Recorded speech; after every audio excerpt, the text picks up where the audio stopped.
안녕하세요. 원피스 도서관 원도입니다. 오다 작가가 이번 에피소드에 아주 기묘하게 정말 소름 돋을 정도로 치밀하게 숨겨놓은 진짜 떡밥은 따로 있었습니다. 검은 수염 티치는 단순한 사황이 아닙니다. 그는 바로 지도에서 지워진 섬 오하라 사태를 막고해서 조종한 진범이자 니코 로빈의 어머니 올비아와 피가 섞인 혈연일 가능성이 매우 높다는 증거가 발견되었습니다. 심지어 갓벨리에서 죽을 뻔한 갓난아기 티치를 안고 도망친 생명의 은인이 세계 최악의 범죄자이자 다른 누구도 아닌 드래곤이라면 믿으시겠습니까? 자, 그럼 그 누구도 눈치채지 못했던 잃어버린 10년, 검은 수염의 진짜 과거 속으로 지금 바로 들어갑니다. 가장 먼저 짚고 넘어가야 할 것은 검은 수염의 어머니, 에리스의 충격적인 외모입니다. 1160화에서 촬영인들의 끔찍한 인간 사냥 무대 위에 올려진 그녀의 얼굴을 보고 묘한 기시감과 위화감을 느끼신 분들 많으실 겁니다. 맞습니다. 그녀는 니코 로빈의 어머니, 니코 울비아와 쌍둥이라고 해도 믿을 정도로 놀라운 싱크로율을 보여줍니다. 만약 에리스와 올비아가 친자매라면 어떻게 될까요? 원피스 세계관을 관통하는 거대한 미스터리 하나를 단숨에 박살냅니다. 록스 디지백, 이 미치광이의 적은 도대체 어떻게 세상의 금기인디의 이름의 의미나 갈릴라 거인 심지어 세계의 왕 이무의 존재까지 속속들이 알고 있었을까요? 답은 간단합니다. 록스가 오하라 출신인 에리스를 만나 연을 맺었고 자연스럽게 오하라의 전지전능한 지식의 나무, 도서관의 비밀 자료들에 접근했기 때문입니다.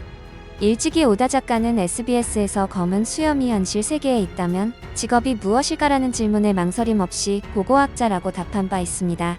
무자비한 해적과는 전혀 어울리지 않는 이 고고학자라는 단어야말로 티치가 오하라의 핏줄이라는 것을 증명하는 가장 강력하고 명백한 증거입니다.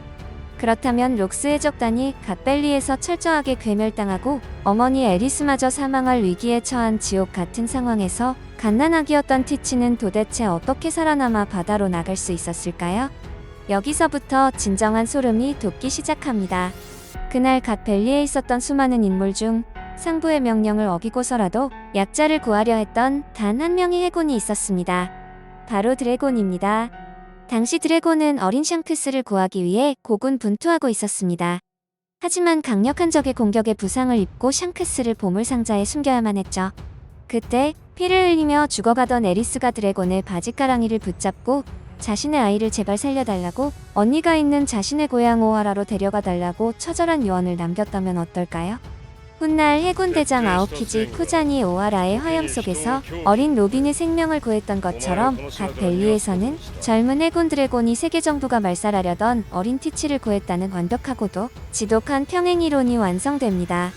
물론 바솔로뮤 쿠마의 도톰도톰 열매 능력이 개입되었을 가능성도 배제할 수 없습니다. 쿠마가 그날 갓벨리에서 튕겨내어 구했던 500명의 목숨 중 하나가 바로 티치였을 수도 있죠. 쿠마가 능력을 통해 과거에 가본 적 있는 소르 배왕국으로 티치를 날려보냈고 훗날 10대가 된 티치가 흰 수염 해적단에 합류할 때 머물던 섬의 배경이 소르 배왕국의 건축 양식과 정확히 일치한다는 사실이 이를 강력하게 뒷받침합니다. 하지만 저는 드래곤이 에리스의 부탁을 받고 티치를 오하라로 데려갔다는 가설에 조금 더 무게를 싣고 싶습니다. 왜냐하면 로빈이 어릴 적 도대체 어떻게, 어디서 그 귀한 악마의 열매를 구해 먹었는지에 대한 오랜 의문도 완벽하게 해소되기 때문입니다. 갓벨리의 인간 사냥 우승 상품이었던 9개의 악마의 열매 중 하나를 드래곤이 몰래 챙겨서 오하라의 학자들에게 전해줬고 우연한 계기로 그것을 어린 로빈이 먹게 되었다는 그림이 너무나도 퍼즐처럼 딱 맞게 떨어집니다. 여러분, 아직 놀라기엔 이릅니다. 영상 끄지 마세요. 이제 원피스의 역사를 뒤바꿀 진짜 소름 돋는 진실을 마주할 시간입니다. 94일생으로 오하라로 보내진 어린 티치. 그는 이모인 올비아의 보살핌 속에서 무럭무럭 자라며 오하라의 최고 엘리트 학자들과 함께 고대 역사를 파헤치고 고고학을 배웠을 것입니다. 그렇다면 여기서 결정적인 의문이 생깁니다. 오하라의 학자들은 어떻게 세계 정부가 그토록 철저하게 감추고 지워버린 포네그리프의 고대 문자를 해독할 수 있었을까요?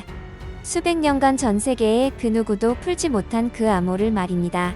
그 끔찍한 해답의 중심에 바로 검은 수염 티치가 있습니다. 티치는 골디로저나 루피처럼 모든 사물의 영혼을 꿰뚫는 만물의 소리를 들을 수 있는 능력을 타고났을 확률이 99.9%입니다. 과거 로저가 만물의 소리로 포네그리프의 목소리를 들었듯 천재적인 직감의 티치 역시 그 돌이 내는 소리를 들었습니다. 그리고 오하라의 학자들은 티치가 들려주는 파편화된 내용을 바탕으로 고대 문자의 패턴을 치밀하게 역추적하여 마침내 포네그리프 완벽 해독법을 완성해낸 것입니다. 그런데 바로 이 대목에서 원피스 역사상 최악의 배신극이 발생합니다. 티치는 결코 학구열에 불타는 선량한 소년이 아니었습니다. 훗날 흰 수염의 배에 타서 십수년을 동고동락한 동료 사치를 등 뒤에서 칼로 찌르고 어둠어둠 열매를 강탈했던 그의 사악한 본성이 이미 오하라에서부터 꿈틀거리고 있었던 것입니다. 티치는 오하라의 방대한 지식을 통해 고대 병기의 파괴력, 세계의 진정한 지배자, 그리고 자신의 혈통인 뒤의 일족이 역사 속에서 어떻게 유린당했는지를 모두 깨달았습니다. 세계를 멸망시키고 지배하겠다는 무시무시한 복수심과 야망이 싹튼 티치에게 오하라의 선량한 학자들은 그저 이용 가치가 끝난 버림패였습니다.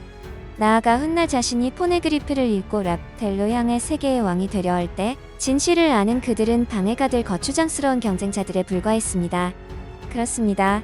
세계 정부의 오하라의 금지된 연구 사실을 은밀히 밀고하고 하늘이 무너지는 버스터 콜을 유도하여 섬 전체를 불태운 진짜 흑막 오하라를 지옥으로 만든 장본인이 바로 어린 시절의 검은 수염 티치였던 것입니다.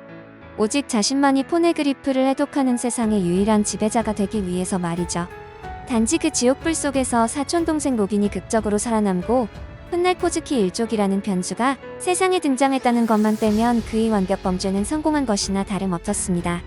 올비아가 28년 전 포네그리프 탐험을 위해 배를 타고 오하라를 떠났고 티치가 흰수염 해적단에 첫 발을 들인 시기 역시 소름 돋게도 정확히 28년 전입니다. 티치는 올비아의 탐험선에 몰래 숨어 타거나 아니면 만물의 소리를 듣는 능력을 무기로 탐험대에 합류하여 오하라를 빠져나온 뒤 본격적인 해적의 길을 걷기 시작한 것입니다. 이 미치도록 정교한 이론은 현재 진행형인 티치의 엽기적인 행보와도 완벽하게 아기가 맞아떨어집니다. 티치는 왜 하필 사만족인 푸딩을 타겟으로 사만 합체했을까요? 그가 이미 만물의 소리로 포네그리프를 꿰뚫어 볼 수 있다면 굳이 빅맘의 딸이 필요 없을 텐데요. 이유는 명확하게 두 가지로 좁혀집니다. 첫째, 과거 오하라의 학자들이 티치의 위험하고 사악한 본성을 어느 정도 인지하고 있었기에 그에게 직접 고대 문자를 읽는 법까지는 끝내 전수하지 않았기 때문입니다. 만물의 소리로 귀로 듣는 것만으로는 문맥을 파악하기 어려워 완벽한 해독이 불가능합니다. 그래서 티치는 푸딩의 사만족 능력을 어떤 끔찍한 수단을 써서라도 강제로 각성시켜 돌을 읽게 만들려는 속셈입니다. 둘째, 푸딩이 가진 메모리 열매의 기억 조작 능력이 절실하게 필요했기 때문입니다. 현재 벌집에 수감되어 있는 가프의 머릿속을 파헤쳐 각 벨리 사건에 가려진 진실을 완벽하게 들여다보거나 세계의 판도를 뒤집을 소름 끼치는 포석을 두기 위해 그녀를 포획한 것입니다. 마지막으로 여러분, 정말 등골이 서늘해지는 이야기 하나 해드리겠습니다. 티치가 왜 태어나서 지금까지 평생 단 한 번도 잠을 자지 못하는지 아십니까? 에이스나 마르코가 그의 몸 구조가 E형이기 때문이라고 언급한 적이 있죠. 하지만 만약 그가 가진 만물의 소리 능력이 일반인들은 상상조차 할 수 없을 정도로 끔찍하게 폭주하고 있다면 어떨까요?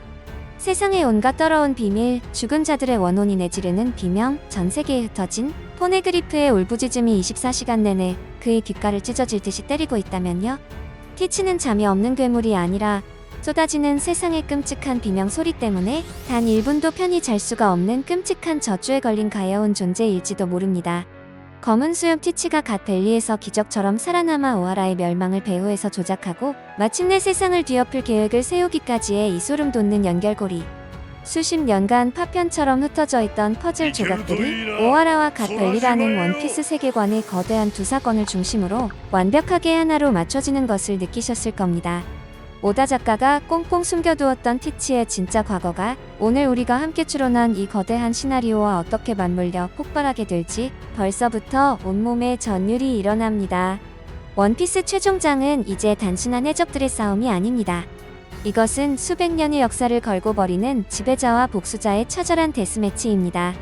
오늘 제가 치열하게 준비한 충격적인 소식은 여기까지입니다. 영상이 조금이라도 흥미로우셨다면 스크린을 뚫고 나오는 이 떡밥들이 여러분의 심장을 뛰게 만들었다면, 그리고 앞으로 전개될 티치의 소름 돋는 행보가 미치도록 기대되신다면 지금 당장 화면 아래의 좋아요와 구독 버튼을 꾹 눌러주세요.